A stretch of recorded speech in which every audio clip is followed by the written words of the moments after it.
Kabanata 341. Panatilihin ang mabuting bagay sa loob ng family. Natigilan si Michaela sa pwesto at nakaramdam ng sobrang hiya hanggang sa sukdulan. Nakikita ng kahit na sino kung ano ang pinagkakaabalahan niya, ngunit hindi siya binigyan ng pagkakataon ng lalaking iyon. Agad namang tumugon ang direktor at binigyan ng karapatan si Michaela na manguna sa susunod na laro. Ang mga online na komento ay walang humpay. Pakiramdam ko si Michaela ay gamulong pagkatapos ng kanyang pagkahulog, ngunit hinayaan lang siya ni Mr. Ferguson. Napakapipi si Michaela na medyo nakakatawa. Ang lahat ay nakikipag-chat at nagsasaya. Si Goddess Nicole lang ang seryoso sa treasure hunt, pero wala siyang nahanap. Kawawang Barbie. Ako lang ba ang nag-iisip na si Ginoong Ferguson ay nananabik kay Diyosa Nicole? Masyadong maamo ang mga mata niya kapag nakatingin sa kanya. Nagpunta ang lahat sa susunod na destinasyon ayon sa treasure map na nakita ni Michaela. Sa kalsada, lumapit si Nathaniel kay Eric at ngumisi. Tito Eric, paano ka nalang mandayin ng ganyan? Nagpalit ka na lang ng program nang hindi kumukonsulte kahit kanino. Hindi man lang makatanggi ang direktor. Sinaman siya ng tingin ni Eric. Malinaw at malamig ang tono niya. Pwede rin kitang tanggalin sa show. Wanna try me? Nabulunan si Nathaniel at agad na nawalan ng imak. Ito ay isang bagay na kaya ng kanyang tiyuhin. Gusto mo si Nikki, pero hindi kanya gusto. Sinasayang mo lang ang effort mo. Huminto si Eric sa kanyang mga yapak at malamig na tinitigan siya.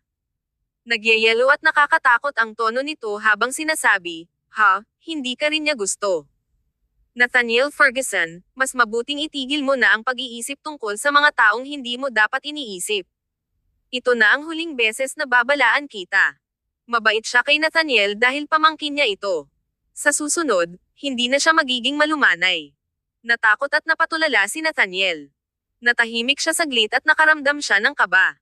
Gayunpaman, tumangala siya at nakita si Nicole na nauuna sa paglalakad kasama si Miles, tinatalakay ang susunod na laro. Hindi romantiko ang gusto ni Nicole sa kanya. Kahit na marami na silang pinagdaanan at naging mahigpit na magkaibigan, hindi pa niya ito nakitang higit sa isang kaibigan. Kung ibang babae man, patience pa rin si Nathaniel, pero si Nicole ay nabaling sa mata ni Eric Ferguson. Sa pagkakataong ito, umamin si Nathaniel sa pagkatalo. Naabutan ni Nathaniel si Eric. Tito Eric, ganoon mo ba talaga siya kamahal? Tumingin sa kanya si Eric na parang tulala. Anong kalokohan? Huminga ng malalim si Nathaniel. Well, parang ikaw lang ang nakapaligid sa Nikki ko na makakapantay sa kanya. Since you're a changed man, I'll help you. After all, gotta keep the good stuff within the family, eh. Hindi nag-abalang makinig si Eric sa daldalan ni Nathaniel. Nakita niya sina Miles at Nicole na masayang nagkukwentuhan at mabilis na naabutan ang mga ito para matakpan ang kanilang usapan. Nicole. Napalingon si Nicole sa gilid. Nang makita niya si Eric ay napawi ang ngiti niya. May mali. Ngumiti si Eric at sinabing, "Oo, may mali." Nakita ni Miles ang sitwasyong ito at umalis upang hanapin si Nathaniel, na kahit papaano ay nahulog sa likuran. Huminga ng malalim si Nicole. Ano ba ang gusto niya? Hindi nagtagal ay nakarating na sila sa susunod na lokasyon. Ang huling laro ay isang matinding sport. Sila ay nasa isang talampas na 100 metro ang taas para sa bungee jumping, na gustong-gusto ng maraming mga adventurer na naghahanap ng kilig. Tuwang-tuwa si Michaela nang makita ito. Inutusan ng direktor ang staff na maghanda ng safety harness para sa bawat isa sa kanila at itinali sila sa lahat. May hot air balloon sa hindi kalayuan sa bangin. Maikling ipinakilala ng direktor ang mga patakaran. Lahat ay aakyat sa hot air balloon sa isang sandali at maglaro ng isang laro ng katotohanan. Si Michaela ang magtatakda ng parusa ayon sa antas ng tacit understanding sa pagitan ng bawat pares. Isa sa mga parusa ay bungee jumping 80 metro mula rito. Kung ayaw niyang tumalon, maaari mong tanggapin ang isa sa mga parusa ni Michaela, na siya mismo ang magdedesisyon. Ito ang bentahe ng paghahanap ng mapa ng kayamanan. No wonder sobrang saya ni Michaela. Kabanata 342. Sinong gusto mo? Si Nicole ay hindi natatakot sa matataas ngunit nang makita niya ang ilalim ng ganoong kalalim na bangin ay hindi sinasadyang manginig ang kanyang puso. Habang naglalakad papunta sa hot air balloon, naramdaman niyang nanginginig ang kanyang mga binti. Bukod sa dalawang profesional na explorer tulad ni Nathaniel at Miles, karamihan sa iba ay may parehong reaksyon tulad ni Nicole. Si Eric ay kalmado at matatag, walang gaanong emosyon. Ang bangin ay parang napakalalim, at ang malago na kakahuyan ay parang isang kailaliman. Ang pakiramdam ng pagiging suspendido sa hangin ay parang nakatapak sila sa mga ulap, nanginginig at lubhang hindi matatag. Sa kabutihang palad, ang mga hakbang sa seguridad sa lugar ay napakasolid. Kung hindi, hindi man lang gagawa ng hakbang si Nicole. Si Nicole ay nanumpa sa sarili na layuan niya si Nathaniel sa hinaharap. Hindi sila sinundan ng cameraman at umaasa lamang sa mga camera at drone ng mga kalahok sa pagsasaliksik. Walang nakakaalam kung talagang natatakot si Michaela o nagkukunwari lang, pero namumutla ang mukha niya habang hawak ang rehas at sumisigaw. Ang kanyang mga sigaw ay nagpawi sa isang iglap na takot ng lahat. Natatakot ka ba? Mula sa likuran ang magnetic at malinaw na boses ni Eric. Huminto si Nicole sa kanyang mga yapak at itinanggi ito. Siyempre hindi. Tumawa si Eric mula sa likuran. Gustong sumagot ni Nicole nang marinig niya ito, ngunit wala siya sa mood. Nasa bingit ng pag-iyak si Michaela. Mr. Ferguson, takot na takot ako.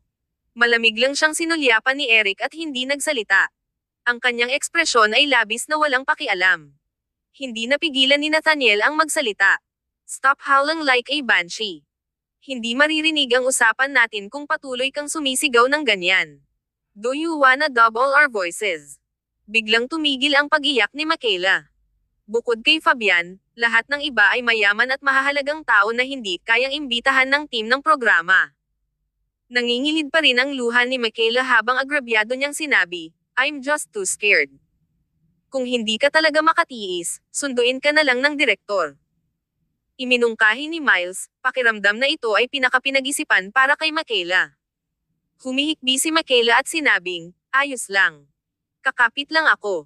Hindi umimik si Fabian at nakatingin lang sa malayo. Ang boses ng direktor ay nanggaling sa mga speaker sa hot air balloon. Michaela, pwede ka nang magsimula. Huminga ng malalim si Michaela, tumayo, at inilabas ang mga inihandang placards. Tumingin siya kina Eric at Nicole. Yung una kay Nicole. Kung ayaw mong sumagot, you can choose the bungee jump. Ito ay isang malinaw na inihanda na tanong. Nagtaas ng kilay si Nicole. Oo naman. Tanong ni Michaela, kung pipiliin mo ang isa sa apat na lalaking naruroon para maging boyfriend mo, sino ang pipiliin mo? Biglang tumahimik ang kapaligiran. Hinaplos ng malamig na hangin ang kanilang mga mukha. This is all arranged by the director. I didn't come up with the question. Napatingin si Michaela sa malungkot na mukha ni Nicole at mabilis na ipinagtanggol ang sarili. Ngumisi si Nicole at ipinagpatuloy ang dati niyang ekspresyon. Si Fabian ang pinili ko, syempre. Napatingin siya kay Fabian na nasa tabi niya at nakataas ang isang kilay. Si Fabian ay bata, inosente, at simple, kaya siya ang pinakamahusay na kandidato upang maging kanyang kasintahan. Nagdilim ang mukha ni Eric sa isang iglap. Ang kanyang tingin ay unti-unting naging malamig at madilim.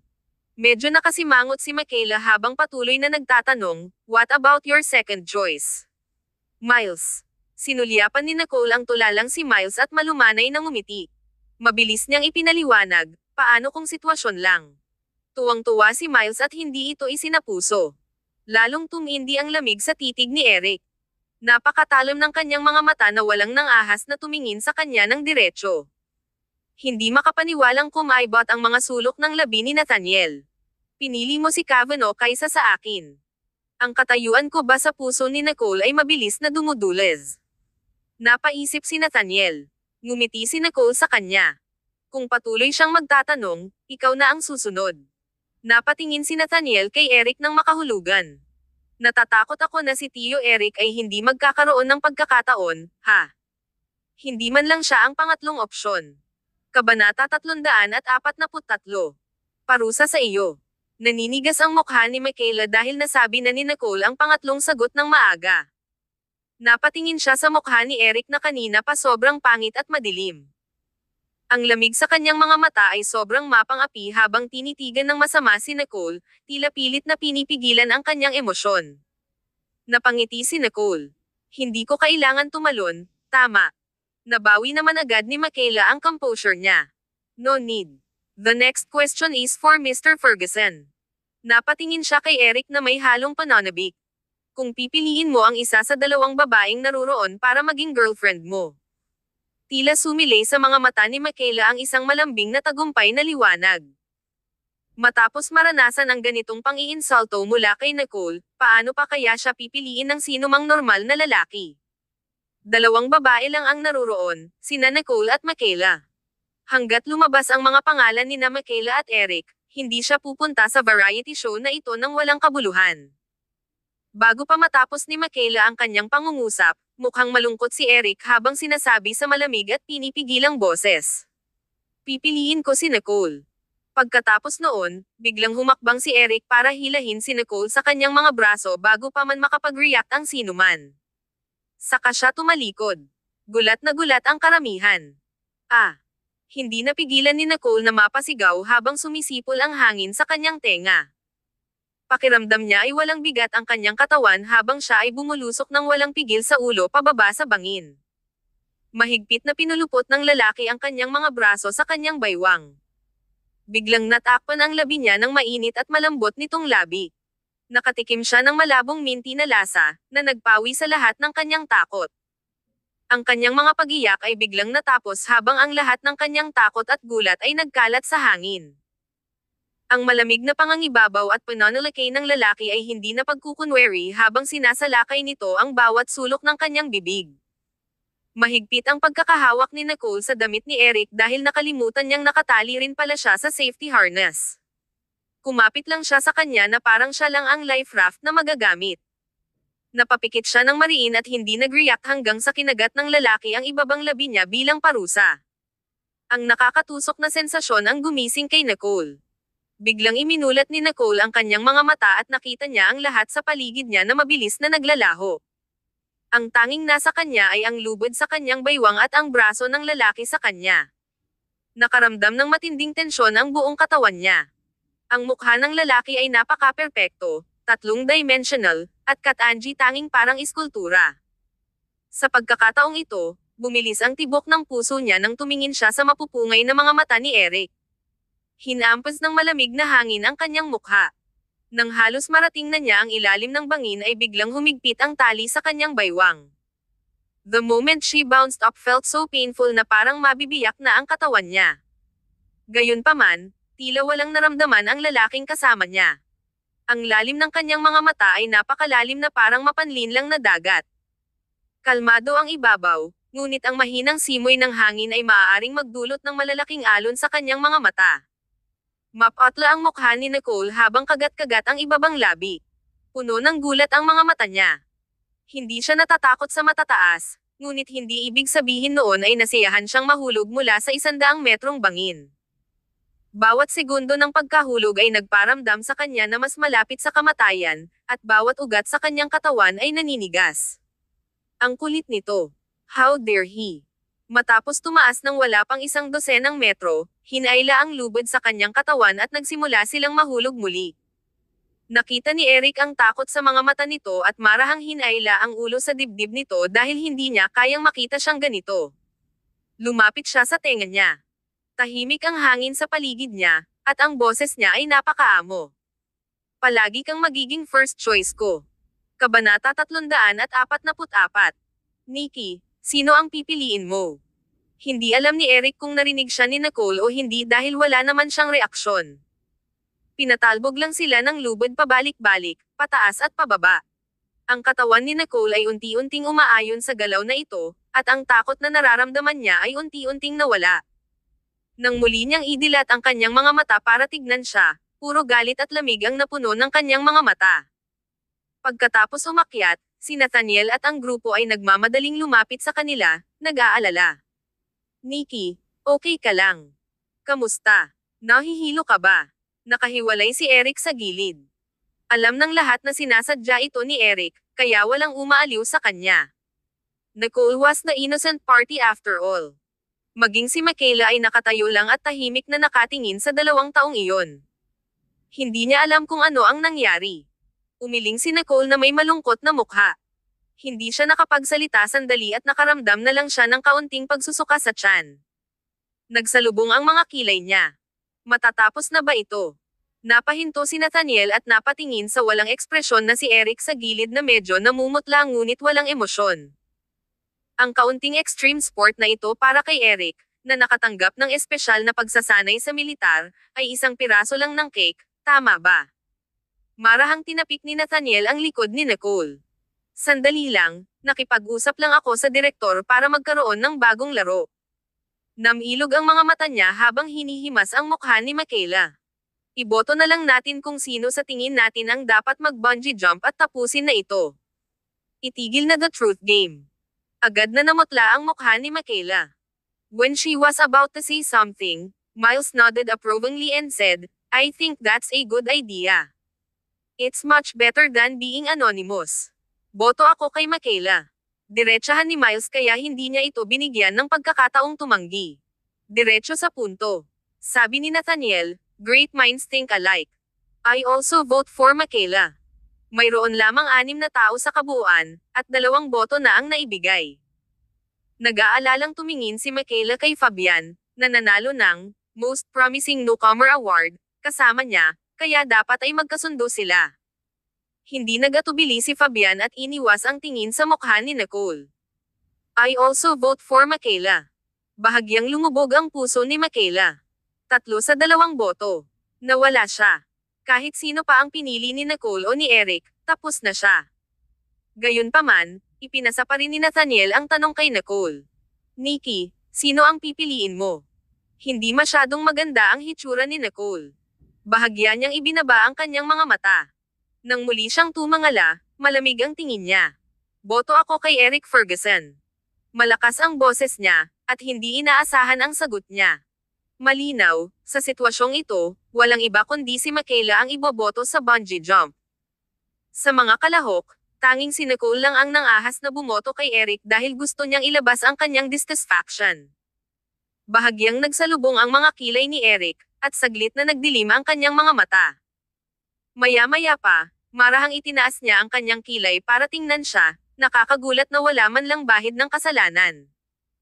Ayaw ni Nathaniel na gawing awkward ito, kaya casual niyang tinanong si Eric, "Tito Eric, sino ang gusto mong iboto?"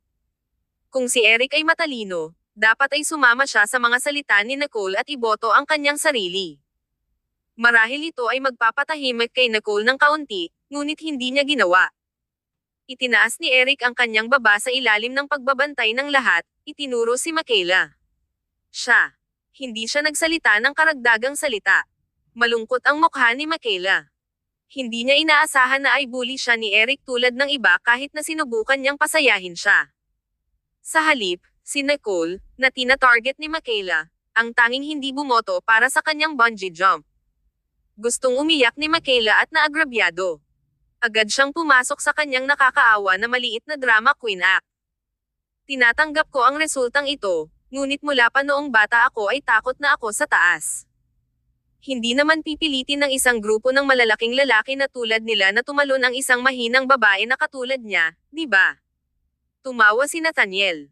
Ang mga sulok ng kanyang mga labi ay walang pakundangang humakbang pasulong at sinabi sa mahinang boses, "Fear of heights. Then why'd you come to this show? I guess I'll have to ask your agent what's going on.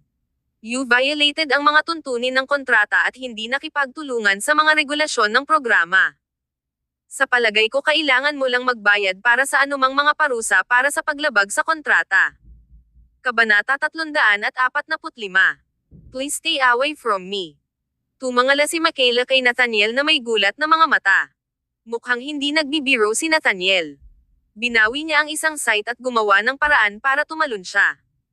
Gayunpaman, sigurado siyang hindi maglalakas loob si Michaela na labagin ang kontrata.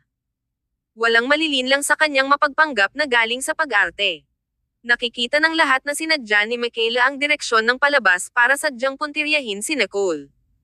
Nakagat ni Michaela ang pang-ibabang labi at alam niyang wala nang puwang para umatras. Napasulyap siya sa malamig na si Eric, na ang mga mata ay hindi sa kanya kahit isang saglit.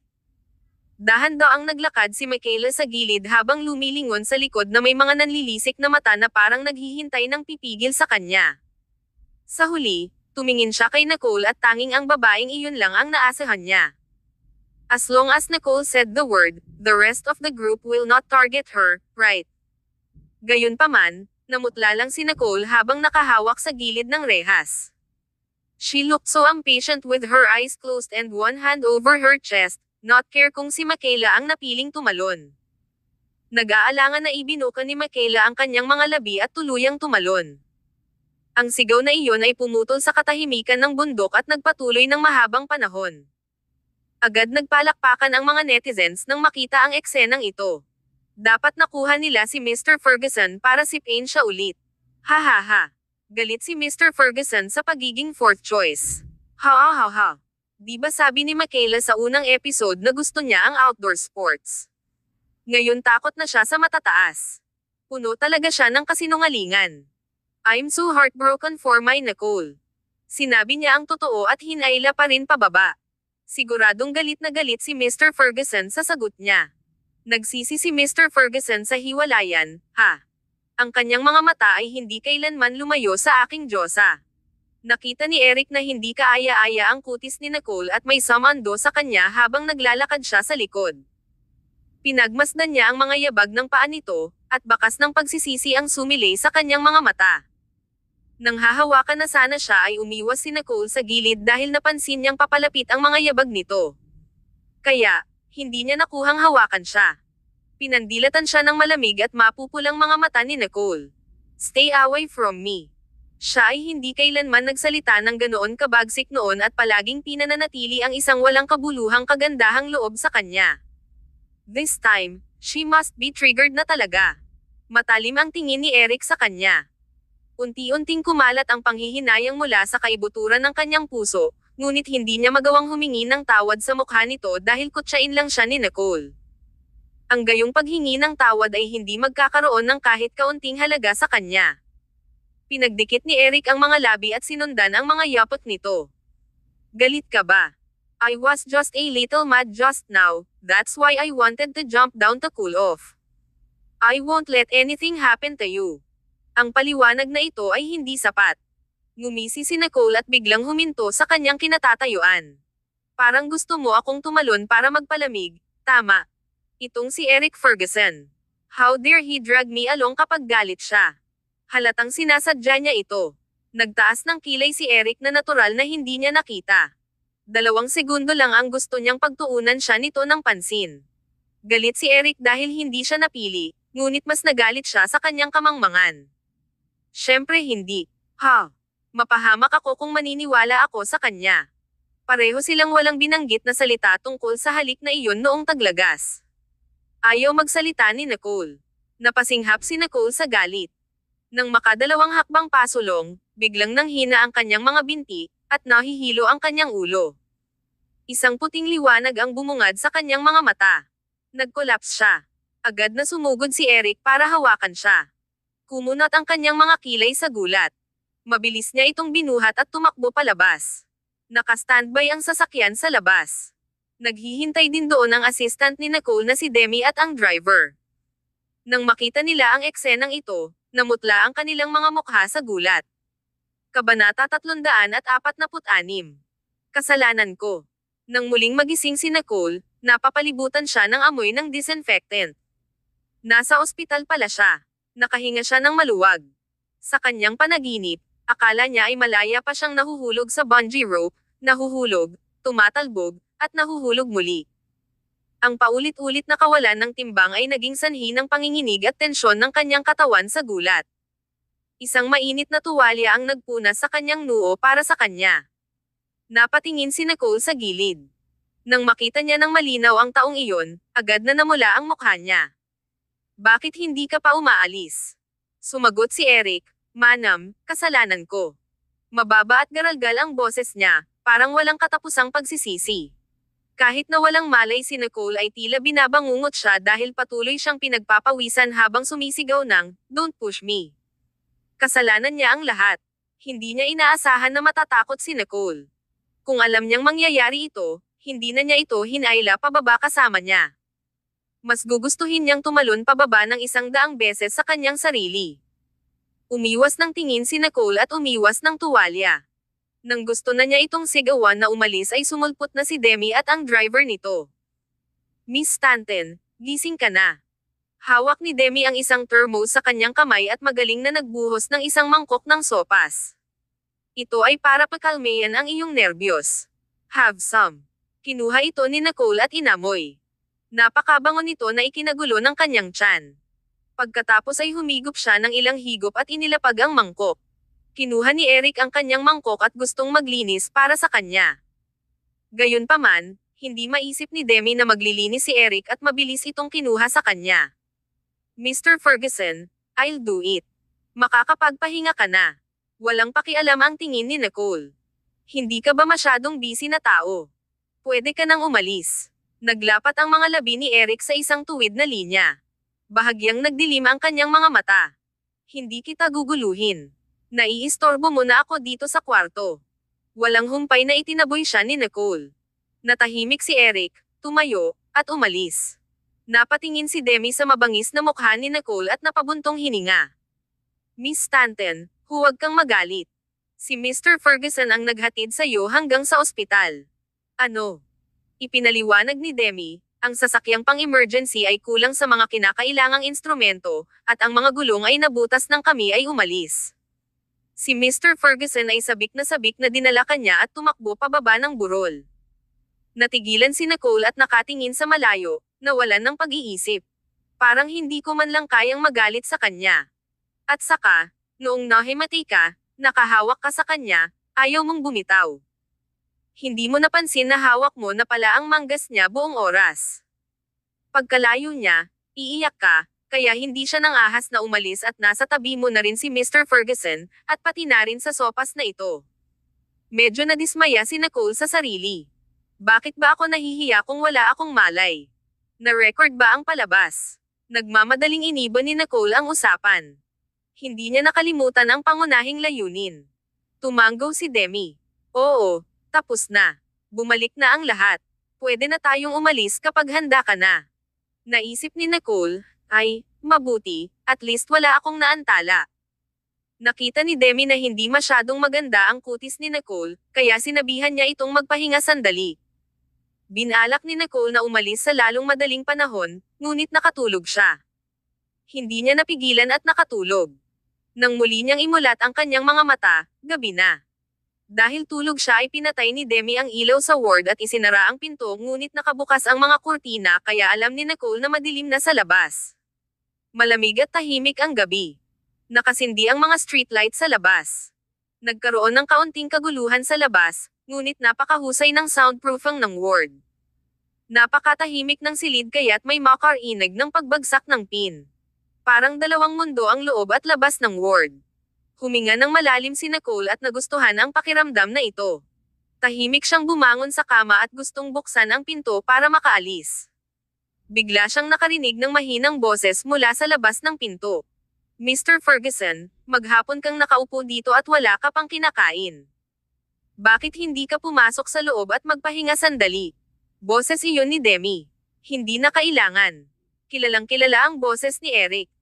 Kapag nakikipag-usap siya sa mga tagalabas, ang kanyang boses ay palaging malinaw at malamig na walang kahit kaunting init. Saglit na nag-alinlangan ang kamay ni Nicole na nasa door handle bago binuksan ang pinto at lumabas. Kabanata 347. Nagbabalik siya sa kanyang karera. Sabi ni Nicole, humanda ka, gusto ko nang umuwi. Saglit na natigilan si Demi at agad na sumagot, okay, naghihintay na ang driver sa labas. Tumayo si Eric, tumingin saglit kay Nicole ng tahimik bago niya sinabing, are you feeling better? Saglit na nag-alinlangan si Nicole. Oo. Nang marinig na hindi matigas ang tono nito, medyo natigilan si Eric. Ang kanyang titig ay agad na naging banayad at malambot. Dati, hindi maipaliwanag na takot siya na matroma si Nicole, pero nakalimutan niyang si Nicole ay hindi isang marupok na porcelain doll. Si Nicole lang ang magsusungit ng ganito pagkatapos ng ganoong pangyayari. Gusto siyang pabalaykan ni Eric, ngunit bago siya lumabas, nakatanggap siya ng emergency na tawag mula sa opisina. Galit na pag-aalala ang boses ni Mitchell kaya nagpaalam na si Eric kay Nicole at kusang umalis. Gising na si Nicole pauwi. Ang kanyang telepono ay binomba ng mga mensahe ng pag-aalala. Si Nathaniel ang pinaka-exaggerated. Mayroong 79 na hindi pa nababasang mensahe mula sa kanya lamang. Hindi man lang nag-abalang basahin ni Nicole ang mga iyon. Kinuha lang niya ang isang casual na kuha ng kalangitan sa gabi na walang focus. Sa halip, ito ay isang malabo na gulo ng trapiko sa lungsod at mga ilaw ng lungsod. Then, she posted this photo on her social media with the caption, "Beautiful night." Magaling na ako. Ilang segundo lang ay halos malunod na siya ng mga likes at comments. Nathaniel Ferguson, nagpost ka ng pic pero hindi nag-abalang tumugon sa message ko. Miles Cavano, mga kasanayan sa Patigrapia, 0100s. Fabian, magpagaling ka kaagad. Ian Carter, ipadala sa akin ang iyong lokasyon.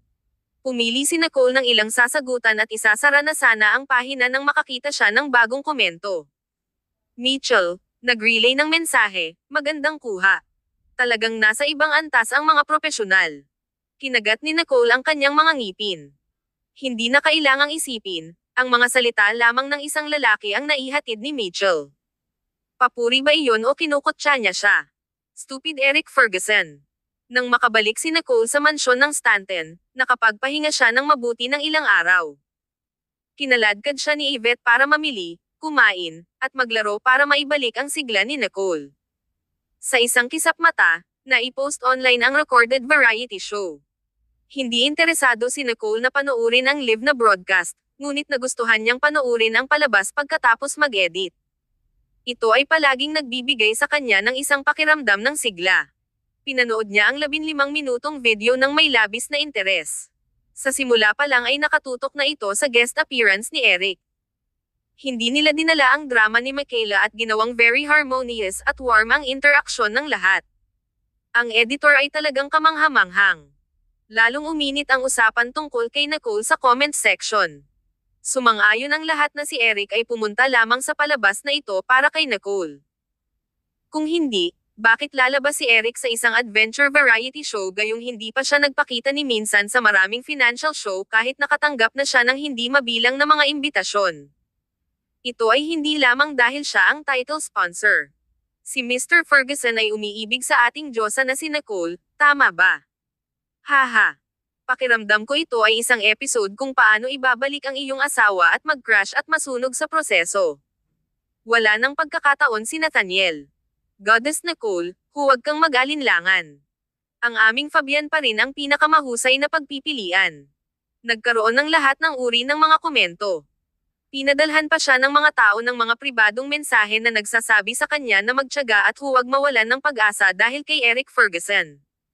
Tingin ba nila pipi ako? May nagsabi pa sa kanya na patawarin si Eric Ferguson dahil nagbago na siya. Napaka-demented. Inihagis ni Nicole ang kanyang telepono sa gilid at ayaw itong tingnan. Pagkalipas ng ilang araw, iminungkahi ni Nathaniel ang ikatlong yugto, ngunit tiyak na tumanggi si Nicole.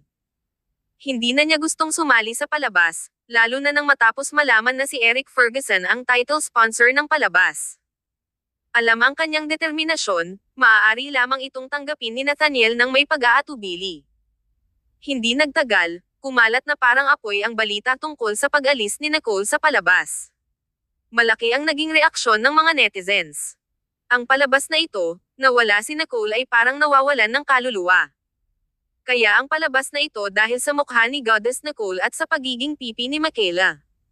Goddess Nicole, mangyaring pag-isipang muli ang iyong desisyon at bumalik sa palabas. Mas kawili-wili ka kaysa sa ibang mga artista. Are you quitting because of Mr. Ferguson? Masyadong maraming espekulasyon at komento ang tungkol sa relasyon nila ni Eric dahil pinagtatalunan ito ng lahat. Ang mga sosyal ni Nicole ay binomba araw-araw. Walang ibang paraan kundi hayaan ang Stanton Corporation na pumasok sa pamamagitan ng isang anunsyo sa pangalan ng kumpanya. Sa agarang epekto, si Nicole Stanton ay naibalik sa kanyang posisyon sa Stanton Corporation. Ipinasa ni Nicole ang abisong ito kasama ang mensahe. Panahon na para bumalik muli sa aking karera. Kabanata 348. Laging iisipin ito ng isang tao. Pansamantalang pinutol ng post ni Nicole ang pagnanais ng lahat na makabalik siya sa show. Pagkatapos ng lahat, siya ang CEO ng Stanton Corporation at hindi na kailangang umasa sa industriya ng libangan upang maghanap buhay. Kaya, Tiyak na kwalipikado siyang gawin ang desisyong iyon. Mabilis na hamupa ang lagnat na ito. Inisip ni Nicole na dahilan lang ito para umatras siya sa palabas, pero kinaumagahan, automatikong in-adjust ni Tigger ang mga setting ng kwarto sa daytime mode bago siya magising. Nang imulat niya ang kanyang mga mata, tumama ang sikat ng araw sa mga kurtina at tanging mukha lamang niya. Tamad na naginat si Nicole at sinundot si Tigger. Nagkakamali ka. Hindi pa oras para bumangon. Tumalon si Tigger at sinandal ang ulo nito sa kanyang noo. May naghihintay sayo. Hindi ka nila hahayaang manatili sa kama. Walang choice si Nicole kundi dahan daw ang bumangon dahil halos mawala na ang antok niya. It took 20 minutes bago siya mag-freshen up. Pumili siya ng marangyang casual na damit mula sa season na ito. Ito ay isang light beige na damit na hanggang tuhod na nagpamukha sa kanya na napakaamo, kabataan, at maliwanag. Nagsisimula ng mawalan ng pasensya si Grant at ilang beses nang sinuri ang kanyang relo. Pagkababa ni Nicole ay hinailan na siya ni Grant. Kailangan mong pumunta sa opisina ngayon. Hinihintay ka ng lahat. Gulat na tinitigan siya ni Nicole. Ngayon. Kailan ito napagdesisyonan? Alam ni Grant na naguguluhan siya at ipinaliwanag niya, "It's the shareholders meeting today. May mga taong matagal nang nakatingin sa posisyon mo, kaya dapat ipakita mo ang iyong mukha at ibalik sila." Naintindihan naman agad ni Nicole. So, yun pala. Stanton Corporation. Sa loob ng conference room sa itaas na palapag, lahat ay nakaupo. Solemn na ang kapaligiran. Higit sa isang beses naranasan ni Nicole ang ganoong okasyon kaya sanay na siya.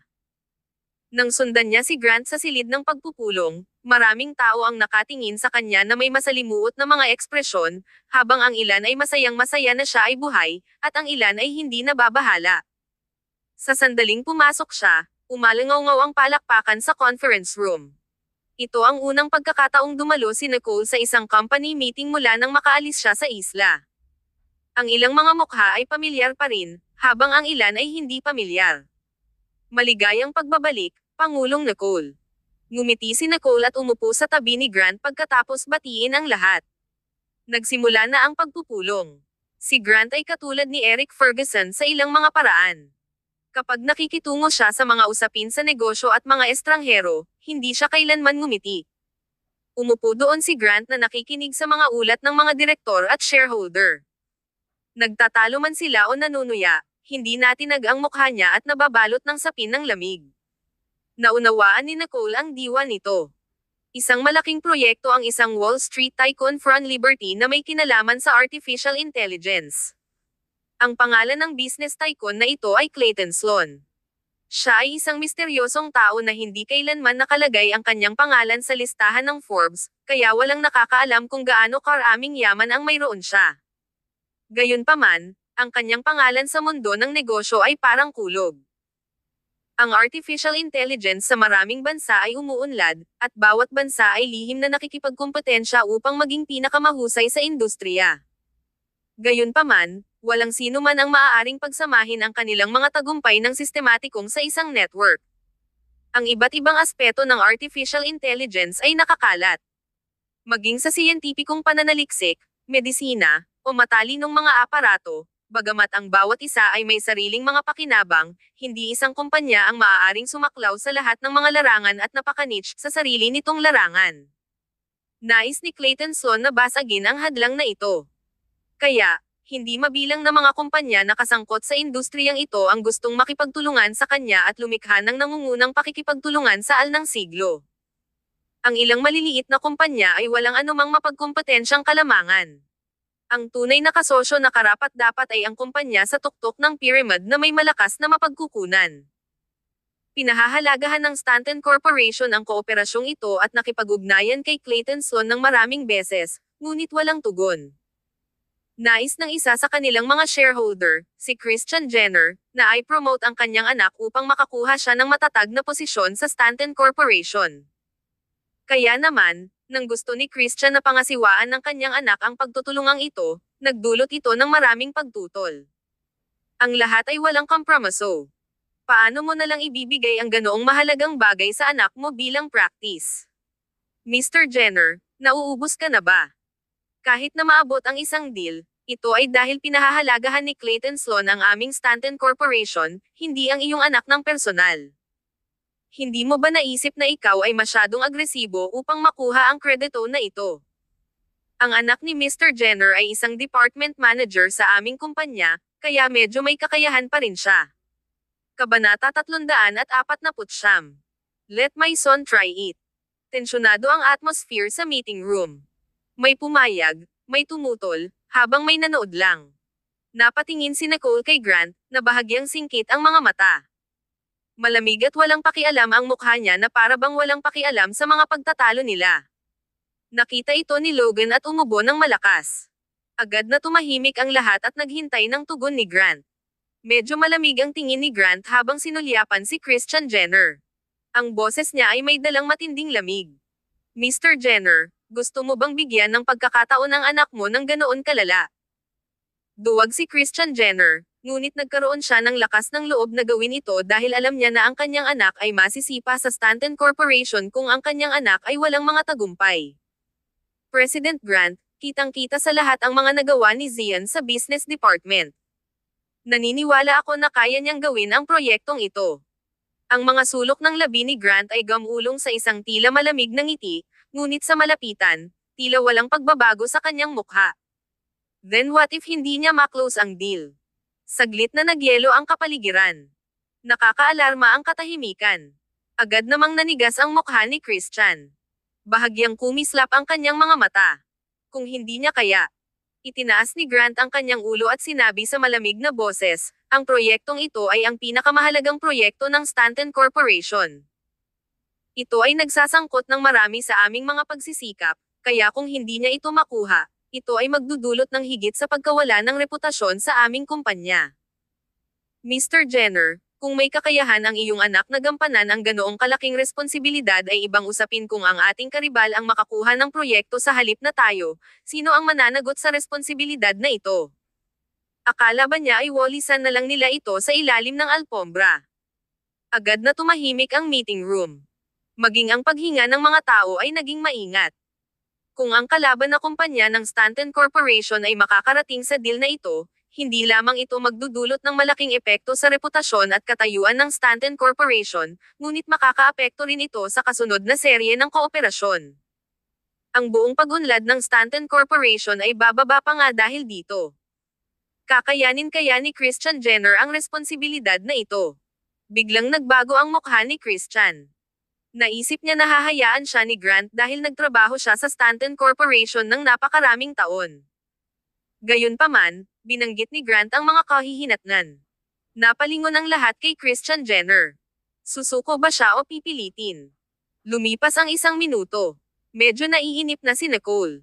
Tumingin siya sa relo niya at naisip ang mag-shopping mamaya. Gagawin ko. Si Christian ay nagngangalit ang kanyang mga ngipin at mukhang sigurado sa kanyang sarili. Naniniwala ako sa kakayahan ni Zian. Magagawa niyang ibagsak ang proyektong ito. Kung hindi, gagawin ko ang lahat ng responsibilidad at kusang ibibigay ang lahat ng aking bahagi. May biglang hiyawan sa kwarto. Ang posisyon ni Christian Jenner ay pangalawa lamang kay Floyd Stanton. Ang kanyang reputasyon sa mga shareholder ay napakataas. Handa ba siyang isakripisyo ang lahat para lang sa pagkakataong ito? Hindi maiwasang mapatingin sa kanya si Nicole. Ang pagod na mukha ni Christian ay may determinasyon, ngunit saan siya nakakuha ng ganoong pagtitiwala? Kinawit ni Grant ang kanyang mga labi. Higit pa riyan, ang iyong anak ay hindi rin pinapayagang magtrabaho sa alinman sa mga subsidiary ng Stanton Corporation sa hinaharap kung siya ay nabigo. Namilog ang mga mata ni Christian. Pagkatapos ay nagsalita siya ng desidido, deal. Napatingin si Grant kay Nicole. We can't pin all our hopes on one person, so it has to be a two-pronged approach. Nicole, you should also follow this project. Consider it as a warm-up. Tumigil sandali si Nicole at nagtatakang tumangala. Bakit na naman ako nasangkot dito? Tumingin si Christian kay Nicole nang malungkot ang mukha. Kung gayon, paano natin malalaman kung sino ang mananalo o matatalo? Kung sino ang manalo ay makakasagot. Ang natalo ay umaako sa lahat ng responsibilidad. Tinuro ni Christian si Nicole at sinabi sa tono ng pagtatanong. President Grant, ibig mo bang sabihin na kapag natalo siya, Aalis siya sa Stanton Corporation. Isang malamig na tingin ang ginawa ni Grant kay Christian. Bago pa man siya makapagsalita, tinanggap na ni Nicole ang hamon. Oo, gagawin namin ang aming pinakamahusay na pagtatrabaho. Kabanata 350. Not good enough for me. Ngumiti si Christian at may ligaw na tingin sa mga mata. Ang galing. Deal. Ang pagpupulong ay ipinagpaliban. Nang si Nicole at Grant na lamang ang naiwan sa silid, walang magawang hinawakan ni Grant ang kanyang noo. Hindi ko sinasadya na makipagpustahan ka sa kanya. Nagtaas ng kilay si Nicole. Well, it's already come to that point, kaya hindi pwedeng basta na lang tayo umalis sa pastahan, di ba? Tsaka ikaw pa ang may kinalaman sa akin dito. Talo kasi yung anak niya, so of course, we can't count on him just because of a bet. I involved you in this because I really want you to facilitate this project. Ngumiti ng makahulugan si Nicole at nasa mood makipagchismisan. Bakit galit na galit ka sa anak ni Christian Jenner? Malamig na ngumuso si Grant. Niligawan niya ang isang babaeng subordinate at gumawa ng ganoong iskandalo.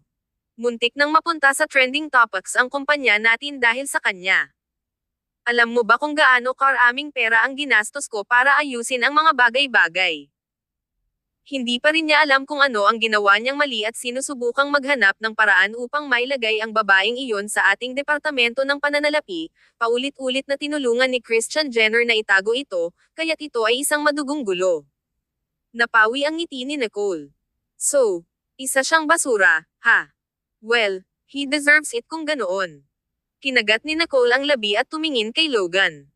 Mayroon ka bang impormasyon tungkol sa proyektong iyon at sa hotshot ng Wall Street? Tumanggo si Logan at iniabot ang isang file. Ngumiti si Nicole, binuksan ito, at agad na nanigas ang mukha niya. Nakapagtataka, ito ay blanko. Umubo si Grant at tumayo, saka lumabas ng kwarto. Wala kaming mahanap.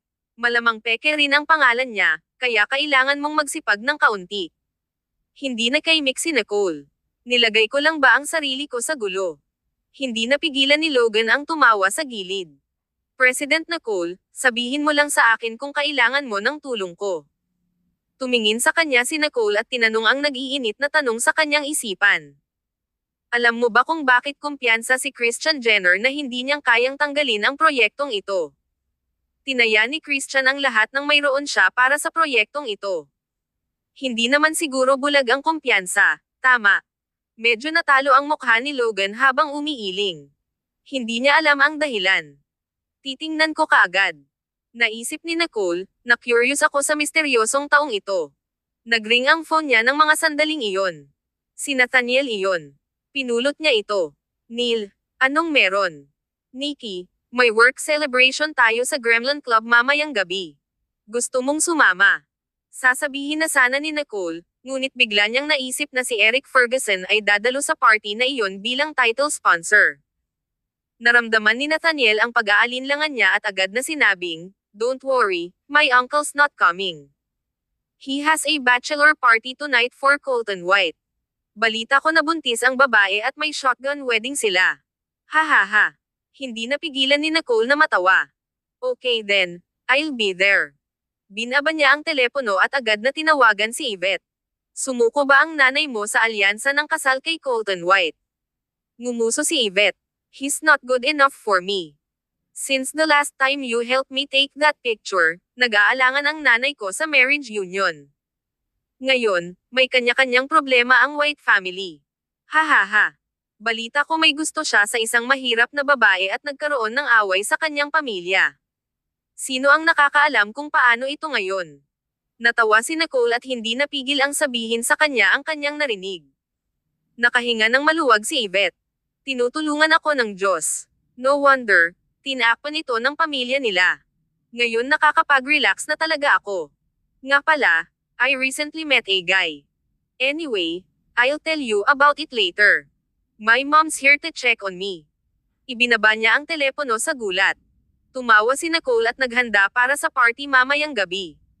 Anyway, pwede niyang isantabi muna ang isyu sa proyekto hanggang sa malaman ni Logan kung bakit confident si Christian na mapunta ang proyektong ito. Kabanata 351. Hindi kailangang isumpa ito. Sa gabi, ang mga ilaw ng lungsod ay maliwanag at kumikinang. Gremlin Club. Masayang lumabas si Nicole. Napaka-casual na plaid shirt at mini-skirt ang suot niya ngayon, na lalong nagpatangkad at pamayat dahil ipinakita nito ang kanyang mahahabang legs. Walang makapag-alis ng mga mata sa kanya. Pagdating niya sa private room, nakita niya si Nathaniel na nagsaboy ng bote ng champagne kung saan-saan habang hinahabol niya si Miles. Napakasigla noon. Umupo si Fabian sa gilid at kausap ang direktor. Mukha siyang relax na relax. Nang makita niya si Nicole ay nagningning ang mga mata niya. Ngumiti siya at tumayo para salubungin siya. Miss Stanton, nandito ka na. Binati rin siya ng direktor at ng iba pa. May mga mukhang hindi pamilyar sa kanya. Marahil sila ay ilan sa mga kapwa explorer ni Nathaniel. Mag-isang nakaupo si Michaela sa sulok. Napakaranggal ang suot niya na parang maglalakad sa red carpet. Sa oras na ito, walang nagmamalasakit sa kanya habang siya ay nakaupo doon mag-isa. Dahil sa huling bungee jumping incident kung saan bumoto ang crowd na tumalon siya, na-realize ni Michaela na walang nagkakagusto sa kanya. Pinagsisihan ni Michaela ang pagiging masyadong competitive sa show at ang pag-target kay Nicole na may halatang motibo. Nang matapos si Michaela sa kanyang pagtalon at muling umakyat, walang nagmamalasakit sa kanyang pisikal na estado at inihayag lamang ang pagtatapos ng pagbaril. Noong una ay ayaw sumali ni Michaela sa pagdiriwang na ito, ngunit para makasign sa susunod na episode, kailangan niyang pumunta. Bagamat hindi maganda ang kanyang reputasyon kamakailan lamang at nawalan siya ng ilang mahahalagang trabaho, sikat pa rin siya. Kung hindi siya makakasali sa palabas na ito, wala nang magsasalita tungkol sa kanya, at lalo lang lumala ang kanyang sitwasyon. Sa nakikitang sikat si Nicole, hindi maiwasan ni Michaela na mainggit. Yung mayaman lang kaya. Habang si Miles ay tumanggap ng tawag sa telepono, lumapit si Nathaniel kay Nicole at kinaladkad siya papunta sa upuan. Sinabi ni Miles na hindi na siya sasali sa susunod na episode. Balak niyang pumunta sa isang African safari para makakita ng mga elepante. Napatingin si Nicole kay Miles, na nakaupo sa gilid na mukhang seryoso, at binigyan siya ng thumbs up. Tiyak na, siya ay nasa kung saan man ang panganib. Nilaybot ni Miles ang mga mata sa kanila at lumabas ng kwarto. May maiinom ba? Tanong ni Nathaniel. Saglit itong pinag-isipan ni Nicole at sinabing, kukuha ako ng isang bote ng vintage chew please. Namiss niya ang lasa na ito dahil ang tagal na niyang hindi nakatikim nito. Bahagyang nagbago ang mukha ni Nathaniel at nagsalita in a whisper, gusto mo bang malugi ako? Tumigil sandali si Nicole. Oops, sorry. Nakalimutan kong wala kang pera. Nasa akin na lahat. Feel free to order. Kahit anong gusto nyo. Huminga ng malalim si Nathaniel. Sa kabutihang palad, maaga akong sumuko sa iniisip ko tungkol kay Nikki. Kung hindi, mamamatay ako sa kahihiyan. Baka kung ano ang sasabihin ni Uncle Eric. He chuckled and asked, sapat na ba ang isang bote? Magkaibang mundo sina Nathaniel at Eric sa bagay na ito. Nagtawanan at nag-uusap ang lahat. Ang ganda ng atmosphere. Biglang sumugod si Miles na seryoso ang mukha at kinaladkad si Nicole palabas ng kwarto. Kailangan ko ang tulong mo. Nagulat si Nicole at sumunod. Anong mali? Kinagat ni Miles ang kanyang mga ngipin at hinayla siya sa gilid ng hallway na may mga bintana.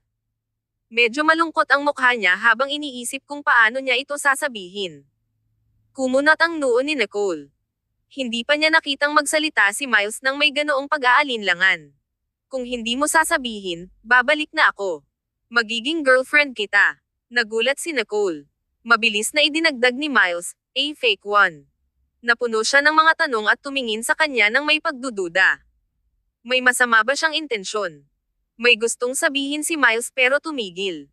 Panay ang tingin niya. Kailangan mo bang isumpa ko ito? Bahagyang lumuwag ang kanyang tingin. Bakit gusto mo ng pekeng girlfriend? Huminga ng malalim si Miles.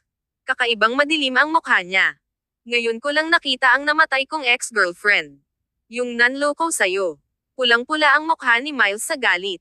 Agad niyang pinaikit ang kanyang mga mata. Sinabi ba sa'yo ni Nathaniel iyan? Sino pa ba? Si Nicole ay walang pakiramdam ng pagkakasala sa pagtataksil kay Nathaniel. Wala sa mood si Miles na makipag-areglo kay Nathaniel dahil mas mahalaga ang paghihiganti. Pumunta siya dito para sa isang bachelorette party, kaya kailangan kong batiin siya. Sabi ni Miles habang nakanganga ang mga ngipin. Kailangan pa ba? Walang magawang nagsalita si Nicole. Mukhang hindi niya ito gustong batiin. She cheated on me and stole my money to buy gifts for that man. After I confront her about it, she transferred away all my money. Kabanata 352. Manatili at umupo. Galit na galit si Miles nang magsalita ito kaya umuusok ang ulo niya. Wow, nakakalungkot talaga. Kinagat ni Nicole ang mga labi at nakikiramay kay Miles. Kung gayon dapat nating batiin siya ng maayos. Anyway, favor lang ito, kaya wala lang. Pero, angkop ba akong kandidato? Pinalaki siya ni Miles. Mayaman ka. Ang kalamangan lang na ito ay maaaring magalit sa babaeng iyon. Napaawang ang labi ni Nicole. Ha, anong magandang dahilan? Nang walang paghahanda, hinailan ni Miles si Nicole sa mahabang koridor at pumunta sa isang pribadong kwarto na hindi kalayuan sa kanila. Hindi pa tuluyang nakasara ang pinto, kaya sa may pagitan, nakatayo sila at naririnig ang daldalan at musika sa loob. Mel, ikaw ang unang nagpakasal sa amin. Paano mo nagawang main love si Colton sa'yo na gusto kanyang pakasalan? Hindi pa alam yung mga babae, pero buntis na si Mel. Kung hindi sila magpakasal kaagad, hindi siya magkakasya sa damit pangkasal. Talaga. Congratulations. Doble ang saya. Sa hinaharap, kailangan mong hawakan ng mahigpit ang wallet ng iyong lalaki. Naramdaman ni Nicole ang pagkibot ng kanyang mga talukap. Lumingon siya sa gilid para tingnan si Miles na mukhang kakakain lang ng tambak na dumi.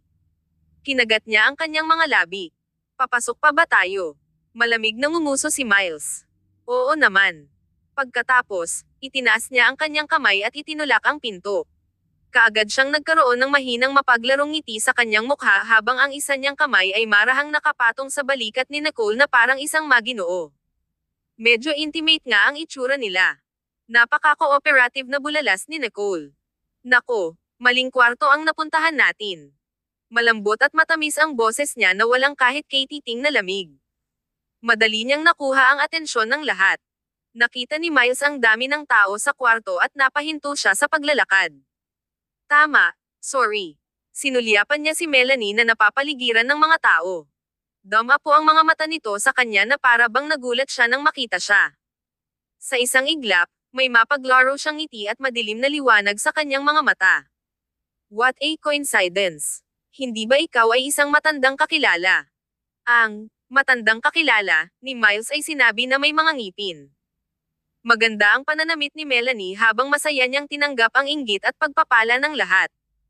Maraming kababaihan ang nakapaligid sa mayayamang binata tulad ni Colton White, ngunit iilan lamang ang maaaring matagumpay na umakyat sa tuktok. Malapit na siyang maging isa sa kanila. Naramdaman ni Melanie na siya ay nasa itaas ng lahat at naramdaman ang kanyang ulo na nakataas sa mga ulap. Nang makita niya si Miles Cavanaugh, natigilan siya sa kinatatayuan na parang nakakita ng multo. Nagsimulang kumulo at sumigaw ang dugo sa buong katawan niya sa takot. Hindi alam ni Colton White ang kanyang nakaraan. Wala sa kanila ang gumawa. Nakilala ng ilan sa kanyang mga kaibigan sina Nicole at Miles, na medyo sikat dahil sa kanilang hitsura sa variety show. Hey, Miss Stanton. What a coincidence. Mr. Cavanaugh, kilala mo si Melanie. May nakakalokong ngiti sa mukha ni Miles. Hindi lang tayo magkakilala, pero medyo close din tayo. Naninigas ang mukha ni Melanie at nanigas ang puso niya. Napangiti si Nicole. Medyo pamilyar ang babaeng nagsalita, ngunit hindi niya alam kung sino iyon. Sa pagtingin sa kanyang mamahaling damit, malamang ay nakita na siya ni Nicole sa isang party o event noon. Oo, ano ang ipinagdiriwang niyo girls? Ngayong gabi ang bachelorette party ni Melanie bago siya ikasal kay Colton White. Dahil nandito ka, bakit hindi ka sumama sa amin?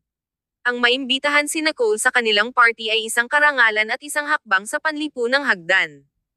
Napatingin si Nicole kay Melanie na nakatayo doon. Siya ay mukhang ordinaryo at masunurin na mahirap maalala ang kanyang batay lamang sa hitsura. Ngumiti siya, tumingin kay Miles, at maso yung hinaila ang manggas nito. Malambot at maislan ang boses niya. Let's stay and sit. Napakasigla dito. Ngumiti si Miles sa kanya ng matamis. Sige, Kahit anong gusto mo. Gulat na napatingin ang lahat sa eksenang ito. Agad na nagbago ang mga ekspresyon nila. Ang interaksyon ni Nicole at Miles ay halatang hindi mukhang ordinaryong magkaibigan. Ang ilang mga tao ay hindi namamalayan na ibinaling ang kanilang mga tingin sa katabing pribadong silid, habang ang isang tao ay hindi maiwasang magtanong, magkasama na kayo ngayon. Kabanata 353. Siya ang mayaman na babae na nilapitan niya. Ngumiti si Nicole at hinawakan ang braso ni Miles, ngunit hindi niya sinagot ang tanong na iyon. Gayunpaman, sa iba, ang kanyang pananahimik ay isang pag-amin. Nasa balikat niya ang kamay ni Miles, kaya sapat na ito para ipaliwanag ang lahat. Walang lalaking basta-basta ilalagay ang kamay sa balikat ng babae. Natahimik ang private room.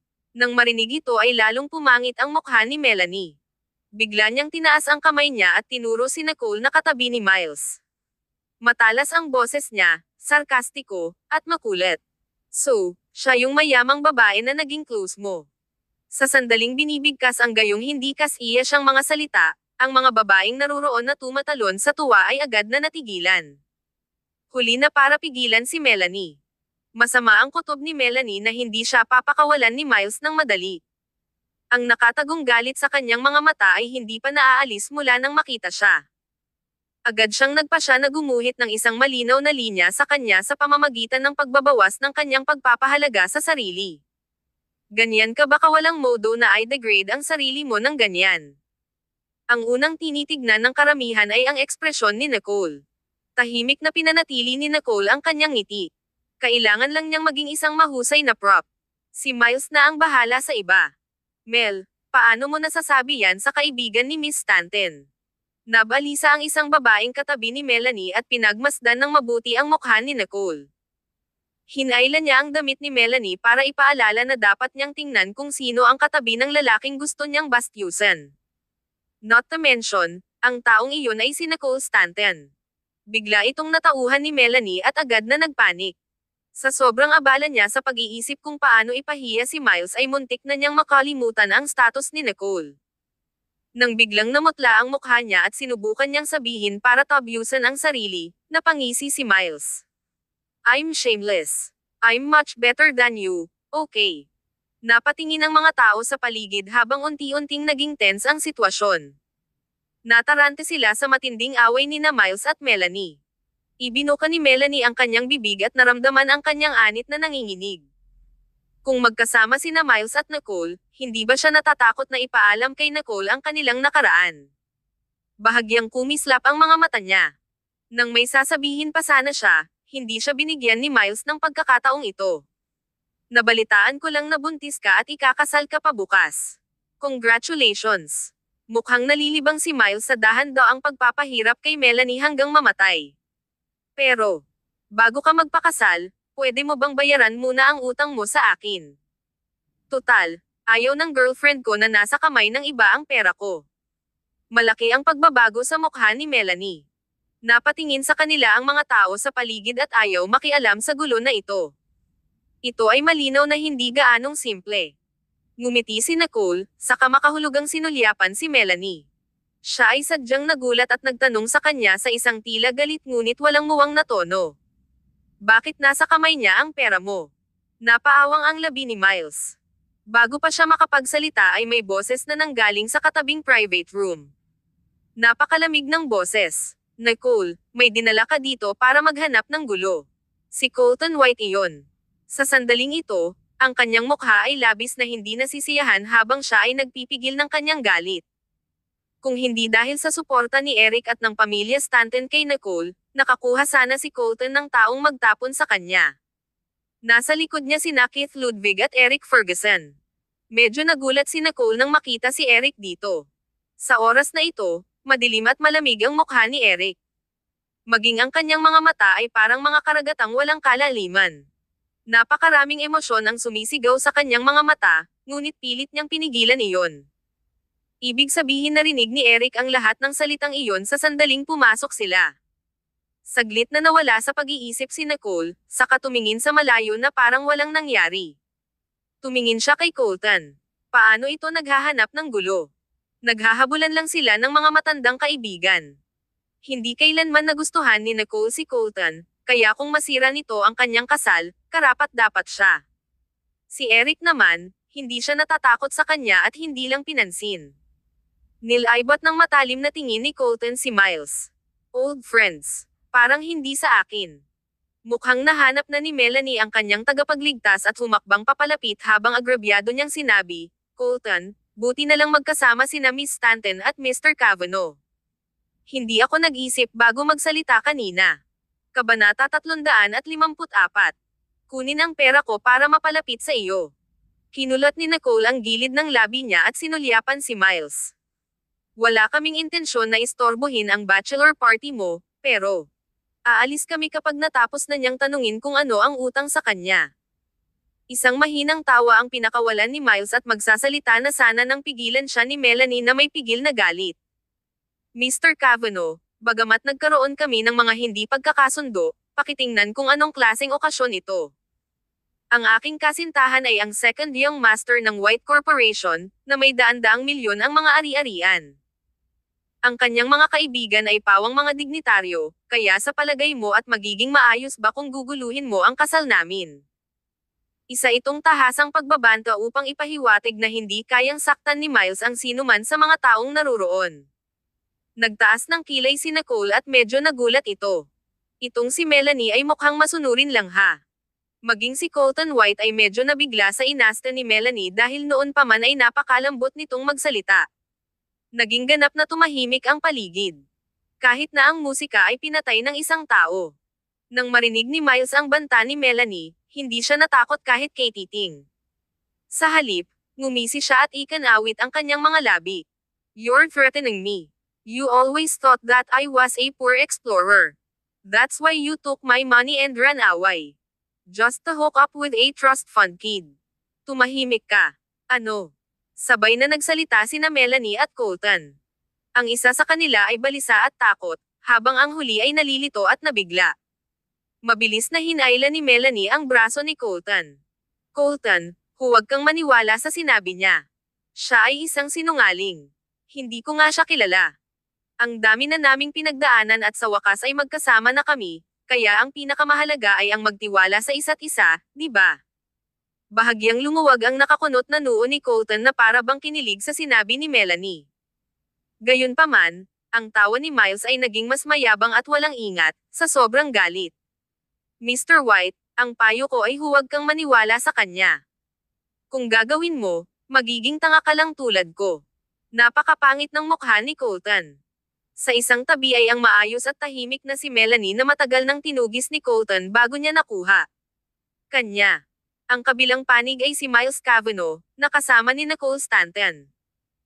Ang kanyang pangangatwiran ay nagsabi sa kanya na hindi niya mapagkakatiwalaan ang sinuman kay Nicole, ngunit ang kanyang intuition ay nagsabi sa kanya na maaaring may mali dito. Tinapik ni Colton ang kamay ni Melanie at tumingin kay Miles. Ang kanyang mga mata ay madilim, at ang kanyang boses ay malamig at mabagsik. You have to be responsible for what you said. If you dare to falsely accuse my fiancé, I won't let you off the hook, no matter who you got close to. Pagkasabi nito ni Colton ay sinulyapan din niya si Nicole na nakatingin sa gilid. Isang mahinang tawa ang pinakawalan ni Miles at prangka. Kinuha ng babaeng ito ang pera ko para bilhan ka ng regalo bago pa man kami maghiwalay. It was a tie clip that cost $60,000. Nasabi ba niya sa iyo na kumikita siya sa pagsusumikap at pag-aaral? Nang walang anumang emosyon, nais lamang ni Miles na ipahayag ang mga katotohanan at ilantad ang tunay na kulay ni Melanie. Biglang tumingin si Colton sa kanya ng matalas na mata. Tense ang mukha niya. Iyon talaga ang nangyari. Biglang nagangat ng ulo si Melanie sa sobrang sama ng loob.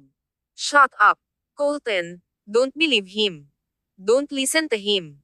Let's kick him out, okay? Walang sinabi si Colton, ngunit halatang galit siya. Hindi napigilan ni Nicole na magpakawala ng mahinang tawa. Malinaw at malamig ang boses niya. Ano, guilty ka? So much so that you don't even dare to listen to anymore.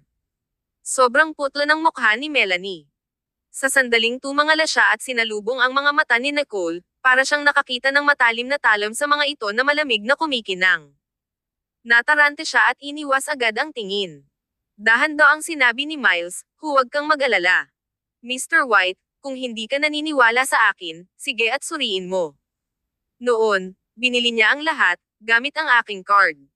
Isa pa, sunod-sunod na binilhan kanya ng higit sa $50,000 na halaga ng mga regalo, scarves, mug, damit, you name it. It's all recorded habang wala ako sa trabaho, kinuha niya lahat ng pera sa card ko, na may $300,000 noon lahat ng mayroon ako, kaya pagkatapos mag-withdraw ng pera, nakipaghiwalay siya sa akin. Kabanata 355. Hindi ka mahirap na tao. Tinitigan ng mabuti ni Miles si Melanie na parang tanga noon.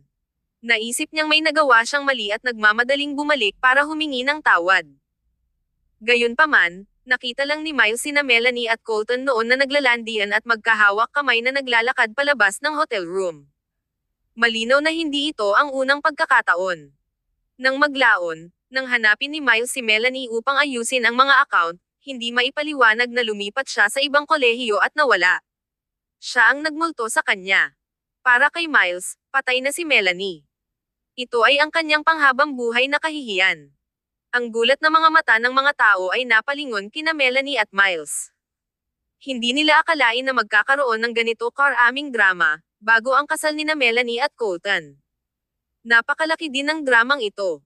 Nakakuyom ng mahigpit ang mga kamao ni Colton. Ang ilalim ng kanyang mga mata ay may nakakatakot na lamig, at ang kanyang katawan ay naninigas. Walang nakakaalam kung ano ang iniisip niya sa sandaling iyon. Nag-aalalang hinayla ni Melanie ang braso ni Colton. Hindi ako nagsinungaling sa'yo. I really like you. Nakatayo doon si Colton na hindi kumikibo. Ang kanyang ekspresyon ay malamig at seryoso. Nagnganga ang ngipin ni Melanie at tumingin kay Miles. Ilang daang libo na lang. Bakit ang walang modo mong sirain ang kaligayahan ko? Ano bang masama kung bigyan mo ako ng moral damage fee noong naghiwalay tayo? Wow! Napakamatapang. Lahat ay nakatingin sa kanya ng kakaiba. Sa sobrang galit ni Melanie ay nanginag ang katawan niya habang tinuturo si Miles at pinagalitan. Gusto mo akong pakasalan noon? Paano ka magpapakasal kung wala kang pera? Sinong mananatili sa iyo? Tumingin si Melanie kay Nicole at ngumisi. Hindi ba't may kabit ka rin ngayon na mayamang babae? Gaano ka pa katuwid kumpara sa akin? Ngumisi si Nicole. Ang kanyang mga mata ay hindi kapani-pani walang matalim. So, niloko mo si Miles dahil mas mayaman si Mr. White sa kanya. Iyan ang pipiliin ng isang normal na tao. Binaba ni Melanie ang pangungusap na iyon ngunit pinagsisihan ito sa sumunod na segundo. Malungkot ang mukha niya. Matigas niyang nilingon si Colton, na sa mga oras na ito ay nagyayelo at madilim na ang mukha. Puno ng puot ang kanyang mga mata. Colton ay hindi kailanman isang magiliw na tao sa simula. Dahil sa paglalamang ni Melanie, unti-unti siyang nahuhulog sa kanya, kaya natuto siyang magpigil ng galit. Gayunpaman, ang lamang na ito ay isang ilusyon lamang. Madilim ang paligid niya. Medyo tense ang ekspresyon ng lahat. Ang malapit ng maging Mrs. White ay naging isang cheating liar. Huminga ng malalim si Miles at biglang gumaan ang pakiramdam. Gaano man kagaling si Melanie sa pagpapanggap, palaging may pagkakataon na mabibilad siya. Hindi niya inaasahan na ganito kabilis ang araw na ito. Ang naguguluhan niyang ekspresyon ay parang malapit na siyang masira. Tumawa si Miles na may nakakagaan sa kanyang mga mata. Well, malas lang ako. That hundreds of thousands of dollars. I just treat it as feeding it to the dogs. By the way, congratulations sa pagbubuntis mo. A shotgun marriage is definitely a great move. No. Nagtataka na ang ibang mga high society na babae ay hindi maihahambing sa iyo. Kitang-kita ang layunin ng pagbubuntis ni Melanie. Namilog ang mga mata ni Melanie. Pakiramdam niya ay kumukulo ang dugo niya. Halatang nabigla din si Colton sa mga salitang ito. Ang inaakala ni Colton na isang aksidente ay naging lihim na motibo ni Melanie. Napatingin si Colton kay Melanie sa sobrang pigil na galit. Pagkatapos ay tumingin siya kay Miles. Mabigat na kawalang kasiyahan ang bumalot sa kanyang boses habang sinabing, tapos ka na. Nilukot ni Miles ang kanyang mga labi at tinapik ang balikat ni Nicole. Bahagya siyang tumango na parang gentleman. Please excuse. Sana hindi masira ang good mood mo sa pagdating namin. Happy wedding. Haha. Nagulat ang karamihan. Paano magiging masaya ang mag-asawang ito? Anong suntok? Ngumisi si Nicole at sumandal sa dibdib ni Miles. Kumikislap ang mga mata niya. By the way, let me introduce you all to Miles Cavanaugh. He's not some poor man. He's the only son of SW Corporation, which owns the famous adventure brand, Sport of Wife. All overseas ang business nila, kaya siguro ko ginawa. Hindi mo alam, Melanie. Lalo na binigyang diin ni Nicole ang mga salitang, hook up. Kabanata 356. Are you guys for real? Ang mga salita ni Nicole ay parang bambang bumagsak sa karamihan. Ang SW Corporation ay may malaking presensya sa ibang bansa at 10 beses na mas malaki kaysa sa White Corporation. Namutla ang mukha ni Melanie at napuno ng hindi makapaniwala ang mga mata. Siya ay nawala ang tunay na pakikitungo habang sinusubukang kunin ang mga pennies. Nagulat din ang iba at nagkatinginan.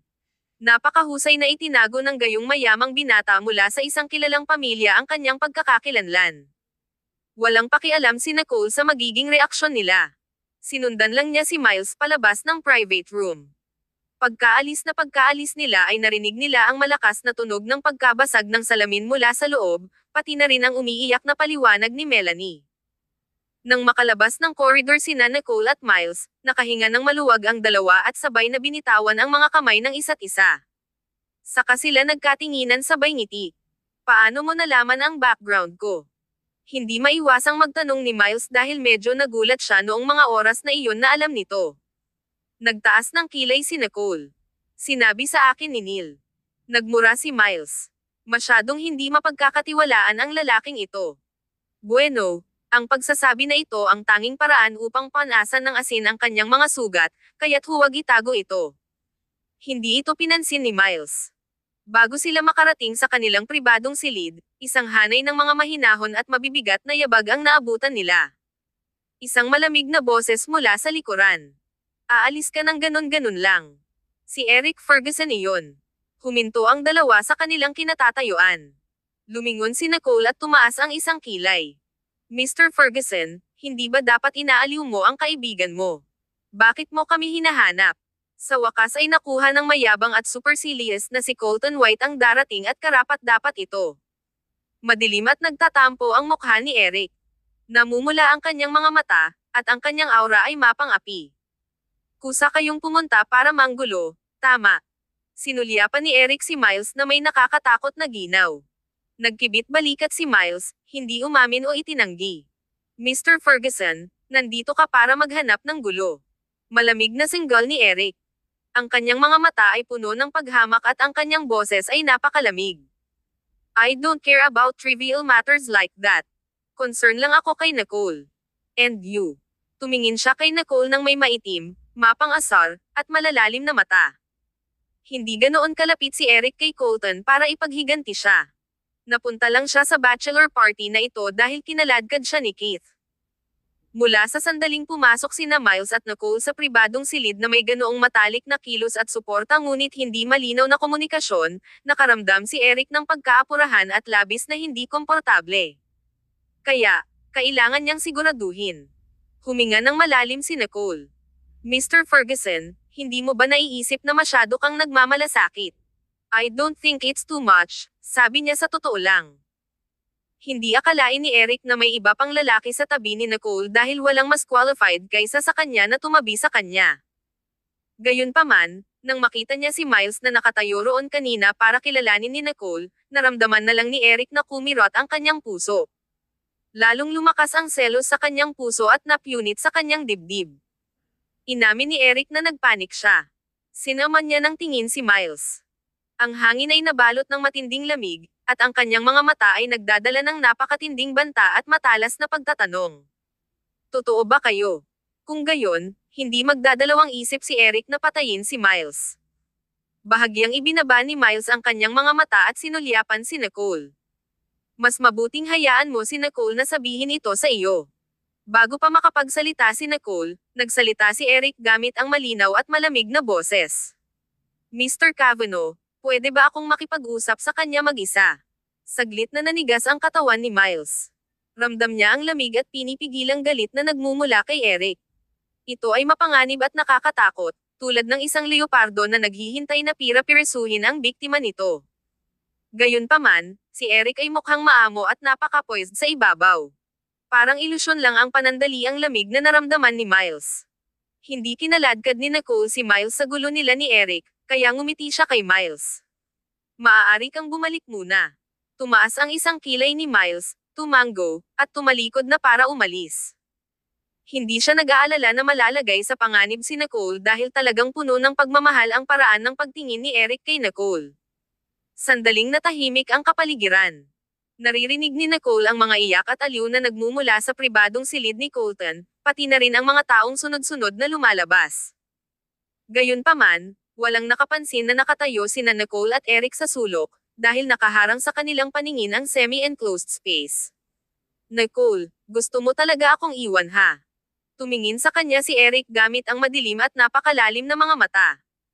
Ang kanyang boses ay mapait at paos na parang dinudurog ng papel de liha ang kanyang lalamunan. Biglang kumabog ang dibdib ni Nicole na parang nakuryente.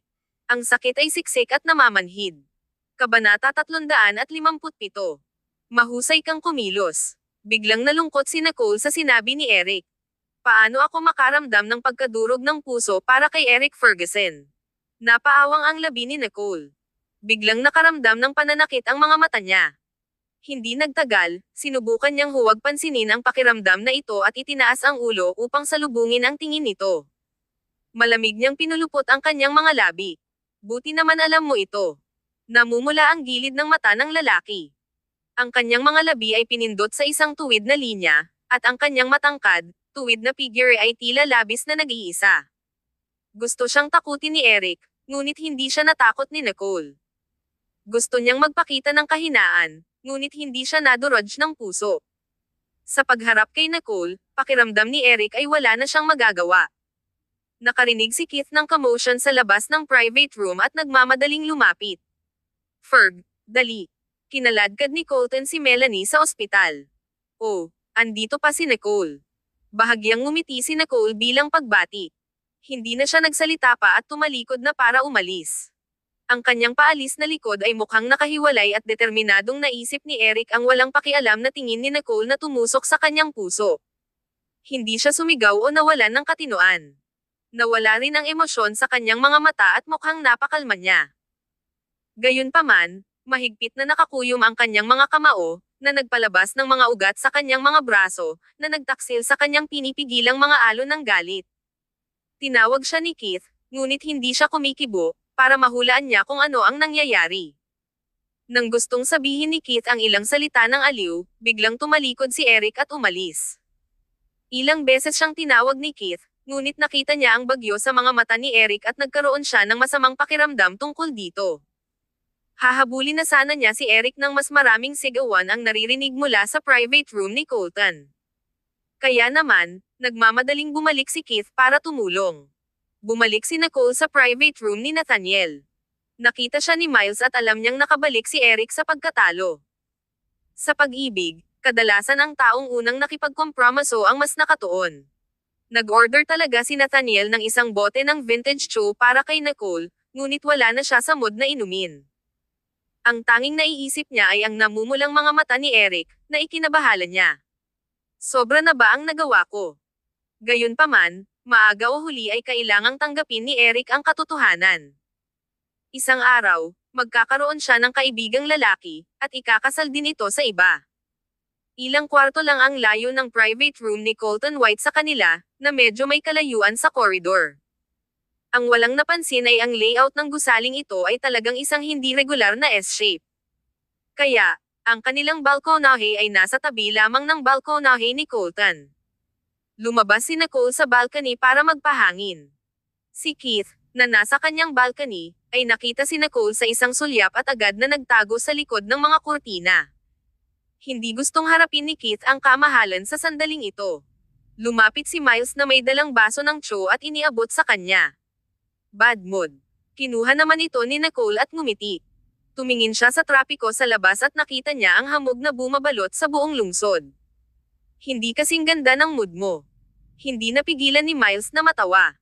Tama, dahil magaling kang kumilos. Kinuha niya ang baso niya at dahan-daang ni-clink iyon sa kanya. Tinaas niya ang baso niya at ininom lahat. Humigop ng alak si Nicole. Ito ay malambot at matamis, na may tamang dami ng kayamanan. Nagtagal ang alak sa dulo ng kanyang dila. Mahusay din kayong naglaro. Para tayong totoong mag-asawa. Marahil ang kanyang galit ang nag-udyok sa kanya upang gumanap ng mas mahusay. Sa sobrang takot ni Keith ay nagsimulang manginig ang kanyang mga paa sa takot na matuklasan ni Nicole. Makalipas ang mahabang panahon, tuluyang umalis ang dalawang tao sa balcony. Nanginginig si Keith at mabilis na kinuha ang phone niya para ipadala kay Eric ang voice recording. Sa pagkakataong ito, sa wakas ay makakapagpahinga na rin si Eric. Nakita ni Eric ang notification sa phone niya at pinindot niya ito. Tama, dahil magaling kang kumilos. Boses iyon ni Miles Cavanaugh. You played along well. We look just like a real couple. Boses ito ni Nicole. Tahimik na pumutok ang dalawang tao sa kanilang mga salamin. Saglit na nanigas ang katawan ni Eric at paulit-ulit itong pinakinggan. Biglang nawala ang kaba sa dibdib niya. Nawala rin ang lungkot at galit sa kanyang mga mata. Napaawang ang labi ni Eric. Ito pala ay peke. Nakahinga siya ng maluwag at sumandal sa upuan ng kotse. Nakahinga siya ng maluwag habang nakapikit. Bigla siyang nagmulat ng mata at nagturo sa driver. Pabalaykan mo si Mitchell. Dahil peke ang kanilang relasyon, hindi na kailangan pang mag-alala ni Eric kay Miles. Ang rumaragasang bagyo na namumuo kay Eric ay biglang naging maaliwalas na kalangitan. Oo, Ginoo. Ang driver ay hindi nang ahas na mag-antala ng isa pang sandali. Kabanata 358. Isang ibang nobya. Si Nicole ay nakipag-party sa kanila hanggang pasado alauna ng umaga at nanalo ng maraming round ng poker. Bagamat nakikita ni Nicole na sadyang hinahayaan siya ng lahat na manalo, hindi pa rin niya mapigilan ang pangangati na maglaro ng sunod-sunod na round. Sa wakas, tumigil lang si Nicole matapos makita ang dark eye circles ni Michaela at nakakaawang ang mga mata sa sobrang pagkawala. Kinabukasan, natulog si Nicole hanggang sa kalagitnaan ng umaga. Matalino siyang isinara si Tigger sa labas ng pinto kagabi para walang mangistorbo sa kanya. Ang araw ay tamad na gumapang sa kanyang mukha, ngunit si Nicole ay tumalikod na lamang at nagpatuloy sa pagtulog. Biglang nagring ang phone niya. Ano ito? Nakalimutan kong i-mute ito. Walang humpay ang tugtog kaya iritadong pinulot ito ni Nicole. Nang makita niya ang caller ID ay lalo siyang natahimik. Yvette Quimby, may laban ka ba sa akin na hindi mo ako hinayaang matulog ng mapayapa? Natigilan si Yvette ng ilang segundo, saka tumawa ng malakas. Alam mo ba kung ano ang namiss mo habang natutulog ka? Ano? Kasal ni Colton. Iba ang bride. Natulala si Nicole sa balitang ito. Huminto siya saglit. Ha? Nabalitaan ko na ang ex-boyfriend ng fiancé ni Colton ay nagpakita sa kanilang bachelor party kagabi. Hindi ko alam kung ano ang sinabi niya, ngunit kinaladkad ni Colton ang kanyang fiancé sa ospital, at nalaman nilang hindi ito buntis. Tuloy-tuloy lang si Yvette sa pagbuhos ng tsaa, kaya halos hindi na maintindihan ni Nicole. Ang nobya ni Colton ay ang mayamang babaeng ito mula sa isang kalapit na lungsod na humabol sa kanya sa mahabang panahon. Siya ay mula sa isang akademikong pamilya at hindi kasing yaman ng mga white, ngunit tiyak na mas mahusay siya kaysa sa nauna. Nawala ang antok ni Nicole. Hindi pa rin alam ni Yvette na si Nicole pala ang kasama ng ex-boyfriend na iyon kagabi. Hindi niya inaasahan na ito ay mag-uudyok ng labis na drama. Naisip ni Nicole na kapag nalaman ni Colton, kakanselahin niya ang kasal. Hindi niya akalain na nagpapanggap si Melanie ng pagbubuntis at magdamag na magpapalit si Colton ng kanyang nobya. Mukhang ayaw talagang patawarin ni Colton si Melanie. Napaawang ang labi ni Nicole. Paanong payag ang bagong nobya na pakasalan siya? Naiinis na wika ni Yvette, how's she not willing? Nabalitaan ko na siya ang lumapit kay Colton, at pumayag siya. The White family won't be able to find another girl in our circle that will willingly marry their son. Sino ba ang sinasabi? Alam mo ba kung ano ang kalokohan ng Colton? Sandaling natahimik si Nicole. Totoo yan. Matapos makipag-chat kay Yvette ng ilang minuto, tamad na bumangon si Nicole sa kama. Halos tanghali na.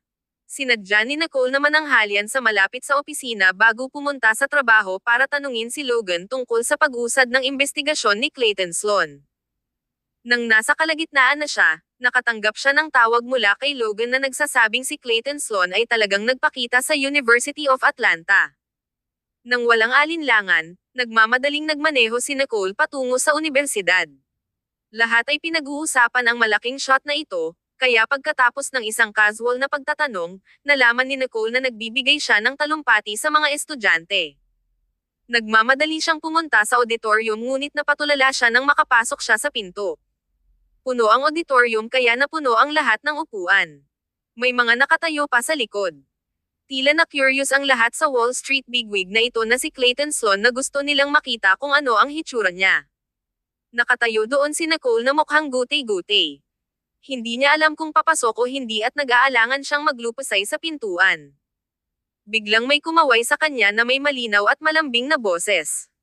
Nicole, halika dito. Tumangala si Nicole at nakita si Eric Ferguson na nakaupo sa gitna ng unang hanay, nakasuot ng mamahaling custom-made na suit at isang relo na nagkakahalaga ng ilang bahay sa kanyang palso. Napapaligiran siya ng napakarangal at tiwala na hangin na tila wala sa lugar sa masikip na auditorium na ito. May bakanting upuan sa tabi niya, ngunit walang nang-ahas na umupo. Parang kalapastanganan ang sino mang lalapit sa kanya.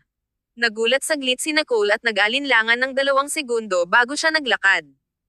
Kung ikukumpara sa pagkamuhi nito sa kanya, ang kumita ng pera ay tiyak na prioridad. Ano man ang mangyari, hindi baliwalain ni Nicole ang pagkakataong kumita ng malaking pera. Bakit ka nandito? Tanong ni Nicole sa tonong hindi masyadong mabait at malumanay. Kabanata 359. Bakit hindi na siya malungkot? Ngumiti si Eric at dahan-daang sinabi, "The same reason why you're here, of course." Hindi na kailangang sabihin, ang tacit na kasunduan sa pagitan ng mga negosyante ay tungkol lamang sa interes. Ang kanilang layunin ay ang parehong tao Clayton Sloan. Lumapit si Nicole at umupo. Sobrang lapit nila kaya naamoy niya ang minty cologne nito. Ang kanilang mga nakamamanghang hitsura ay natural na nakakaakit ng maraming atensyon. Napakahusay nilang tugma sa mga tagalabas. Mr. Ferguson, hindi mo naman kailangang dumalo dito ng personal, di ba? Di ba dito ka rin personally, Miss Stanton? Hininaan niya ang boses na sobrang sarap sa tenga at nakakalasing. Napatingin si Nicole sa kanya sa gilid. Si Eric ay mukhang kalmado, kumpiyansa, at malamig gaya ng dati, ngunit iba ang pakiramdam. Ibang-iba siya kahapon na namumula ang kanyang mga mata. Bakit hindi na siya malungkot? Habang naguguluhan si Nicole ay nilinggan siya ni Eric at sinalubong siya ng tingin. Napakalambot ng kanyang mga mata. Tila nakatingin lang ito sa kanya at ngumiti. Nataman ka ba sa mukha ko? Natigilan si Nicole at naningkit ang mga mata. Anong walang modong haltak? Lalong lumalim ang ngiti ni Eric na hindi pa nakikita ng iba. Nakangiti talaga siya. If you like it, feel free to stare for a while longer. Hindi ako tatawa. I promise. Gaano kakapal ang balat niya para magsabi ng mga ganyang salita. Kinagat ni Nicole ang kanyang mga ngipin at umiwas ng tingin. Eric Ferguson, dapat mong tingnan ang kahulugan ng kabab ang loob. Tumawa si Eric mula sa kanyang dibdib at wala ni Katie Ting na galit. Siya ay nasa isang mahusay na mood dahil si Nicole ay nagsalita ng higit sa 2 salita sa kanya ngayon. Laking gulat ng mga nakapaligid na estudyante na nakakarinig sa kanilang usapan kaya nalaglag ang kanilang mga panga. Tinanggihan ng iceberg na iyon ng isang lalaki ang sino mang may balak na umupo sa tabi niya kanina gamit ang matalim nitong tingin na nagbabala. Sa isang kisap mata, 180 degrees ay nagbago ang ugali niya. Dahil ba iyon sa hindi sila kasing ganda ni Nicole? Si Nicole ay nagmumura at nanunuya kay Eric, habang ang huli ay ngumiti lang at kusang tinanggap ang anumang sinabi niya. Ang kanilang pakikipag-ugnayan ay lubhang kakaiba at hindi maliwanag. Nagiging hindi komportable si Nicole sa paghihintay ng 10 minuto. Nanunuyo ang kanyang bibig nang may pumasok na tutor para mag-announce. Mga mag-aaral, may kailangang asikasuhin si Mr. Sloan, kaya umalis siya sa universidad. Lahat ay maaaring maghiwa-hiwalay. Ano? Nanghihinayang tumayo ang lahat at lumabas na nakayuko ang ulo. Nadismaya rin si Nicole at tumayo para umalis. Bago siya makarating sa pinto ay nabangga siya ng isang lalaki sa likod niya na nagmamadaling lumabas. Siya ay subconsciously stumbled forward, ngunit isang kamay ang mabilis na pumulupot sa kanyang baywang upang hawakan siya pa rin. Nang makita niya ang relo sa kamay na umiikot sa kanyang bewang ay alam na niya kung sino iyon. Itinaas lang ni Nicole ang ulo para tingnan si Eric na hinayla siya papunta sa pinto. Ang kanyang matangkad at magandang katawan ay ganap na nakaharang sa labasan. Delikado at mapang-api ang matatalas niyang mata ng agila habang nakatitig sa batang katabi nila. Hindi siya sumigaw, ngunit ang kanyang ugali ay may kahanga-hangang autoridad. Hindi naglakas loob na gumalaw ang mga tao sa paligid. Ang bata ay nanginginig at natakot habang nakatayo doon. Takot na siya sa mga titig ni Eric. 1 segundo, 2 segundo. Biglang napagtanto ng bata ang kanyang pagkakamali at tumingin kay Nicole. Nauutol siya at namula. Oh, I'm so sorry. Hay, hindi ko sinasadyang matamaan ka. I'm sorry. Ngumiti si Nicole at sinabing, okay lang. Go lang. Sinulyapan niya si Eric, na itinago ang kanyang nakakatakot na panlalamig at gumawa ng paraan para sa karamihan, ngunit walang nang-ahas na dumaan. Kinagat ni Nicole ang kanyang mga labi at lumabas na may ngiti sa ilalim ng nagbabantay na mga mata ng lahat. Sumunod si Eric sa tahimik na lakad. Nang malapit na silang makalabas ng campus, walang kamalay-malay na binilisan ni Nicole ang kanyang lakad. Tinawag ni Eric, gusto mo mag-lunch? Sabi ni Nicole, wala akong gana kapag kasama kita sa pagkain. Natahimik sandali si Eric. Mapaglaro niyang ikinabot ang mga sulok ng kanyang mga labi sa isang kaakit-akit ng ngiti at casual na sinabi sa mahinang boses. Kung ganoon kanino ka may gana. Namilog ang mga talukap ni Nicole at sadyang gustong asarin si Eric. Siyempre kasama ang bago kong boyfriend. Marunong umaatres ang jerk na ito. Kabanata 360. Huwag umiyak. Nang matapos magsalita si Nicole ay saglit na nanlamig ang mukha ni Eric. Gayunpaman, tumagal lamang ito ng 1 segundo. Dahan-daang pumulupot ang mga sulok ng labi niya habang itinataas ang payat niyang mga daliri, gustong tanggalin ang ilang hibla ng buhok nito na natangay ng hangin sa paligid ng kanyang tainga. Agad na iniling ni Nicole ang ulo para iwasan siya. Binawi niya ang kamay niya. Ang kanyang boses ay paus at mababa, ngunit ang kanyang mga mata ay puno ng lamang. Talaga. Well, that doesn't affect me treating you to lunch anyway. Huminga ng malalim si Nicole. Bakit siya parang dagwang bubblegum na nakadikit sa sapatos ko na hindi ko man lang maalis? Pero ayaw kong kumain kasama ka. Mr. Ferguson, dapat mas matino ka. Pinaikit ni Eric ang kanyang mga mata. Ang kanyang ngiti ay unti-unting lumawak, at ang kanyang boses ay banayad at malambing. Hindi ako matino. Galit na galit si Nicole kaya naninikip ang dibdib niya. Tumalikod na lang siya at naglakad palayo, ayaw magsalita ng nakakairita nitong kausap. Nawala ang lungkot sa mga mata ni Eric. Walang magawa siyang nagsalita. Sabay na tayo kumain. Lumayo ka. Sabi ni Eric, alam ko kung ano ang relasyon ni na Christian Jenner at Clayton Sloan. Napahinto si Nicole sa kanyang kinatatayuan at agad na nagbago ng isip ng walang kaunting kasalanan. Sige, lunch na tayo. Dahan-daang ngumiti si Eric. Pakiramdam niya ay ang cute talaga ng isang mapagpasyang Nicole. Akala noon ni Nicole ay simpleng kainan lang ang gagawin nila. Sino ang nakakaalam na si Eric Ferguson talaga ang nagdala sa kanya sa kalagitnaan ng lungsod sa isang sikat na pribadong restaurant. Limitado ang restaurant na ito sa 15 tao bawat araw at nangangailangan ng mga pagpapareserba kalahating buwan ng maaga, ngunit ang karanasan sa kainan ay hindi nagkakamali.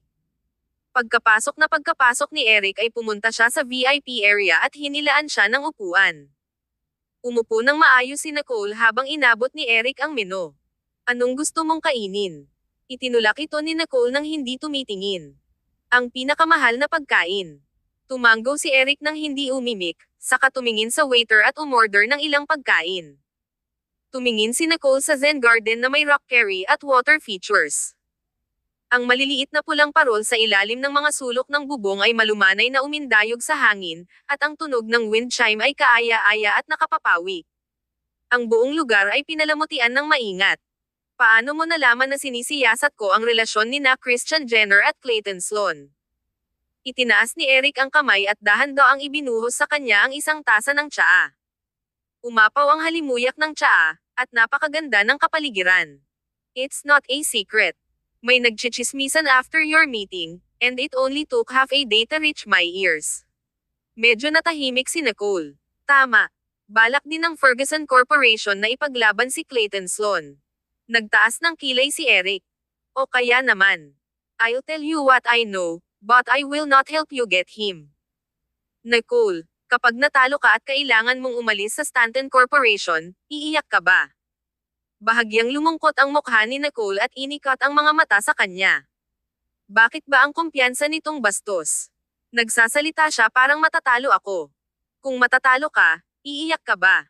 Maamo ang mga mata ni Eric. Kung matalo si Christian, ibig sabihin panalo ka. I'll be happy for you. Ha? Anong kasinungalingan? Seriously though. Kapag natalo ka, pumunta ka sa Ferguson Corporation. You can choose whatever position you like here. Siya ba ay sumusubok sa akin? Nagtaas ng kilay si Nicole. Anong posisyon ang mas mataas kaysa sa iyo? Asawa ng presidente. Bahagyang nanigas si Nicole at nagpakawala ng malamig na tawa. I married you for 3 years, but your receptionist won't even let me in the door. Tanging mga mangmang na dalaga ang maniniwala sa sweet talk mo. Ang kanyang mga salita ay hindi nagpakilos kay Nicole. Sa halip, nakita niya itong lubhang katawa-tawa. Ang pinakakatawa-tawa ay ang kanyang receptionist ay walang pakialam kay Nicole, ngunit naalala nilang purihin si Wendy Quaid.